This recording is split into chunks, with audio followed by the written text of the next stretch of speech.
Welcome back to the Shimpling Park Farm Diary, where we're bringing the farm to you in these isolating times. It's been another blisteringly hot week.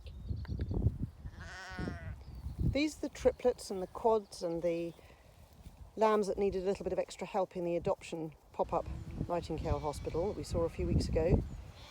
They're all doing really well now, so they're out here on the clover fields and growing immensely well. It's very hot, so they're drinking a lot of water. The ewes have been shorn to keep the flies off them and to make them a bit more comfortable. And they're lying out underneath the tree. It's school time on the farm again.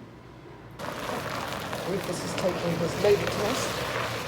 His year off has been cancelled due to COVID restrictions, so he's getting schooled up. And John is updating his knowledge. He's used it for years, but you have to update your training. This is a miserable weed called blackgrass, and Andrew's using that lovely mower again. Once he's cut this to get rid of the seed heads, we'll then make this into a summer fallow to rest the field. The problem about a farm is there's lots of grain around, which is like a drive-through McDonald's that's free to mice 24/7. Hello. So what are you up to today? I am checking my little bait stations Yeah. to see if the mice are taking the bait. And you place those underneath the bags.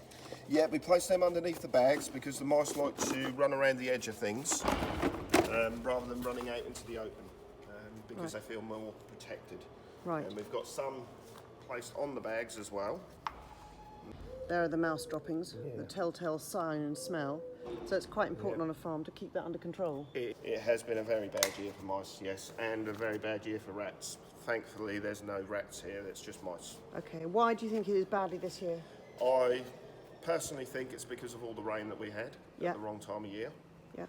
And it's driven them all in. Plus they do like these sorts of bags. They do nest.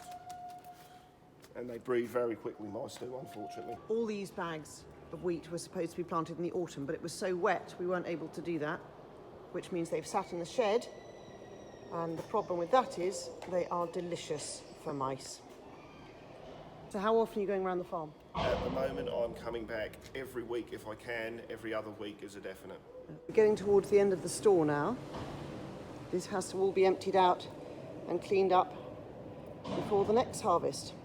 What are you picking up? Oats, Where are they going? White's Speedy Cook over Northern Ireland.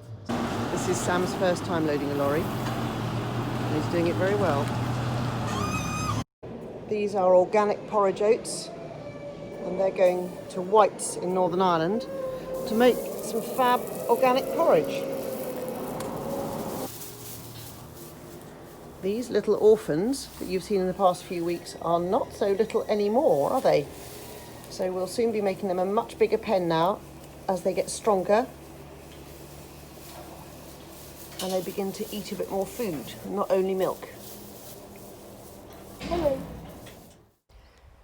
Greg's busy weeding between the rows of spring oats. While he's doing it, he's also with the same machine planting rows of samphoin as a fertility building plant in between the rows. We're going to experiment a bit with this crop. We may use it a bit for grazing. We're also going to see how it performs alongside a bean crop to see whether we could replace the bean crop, which is quite risky. We're really desperate for rain now, so fingers crossed everybody.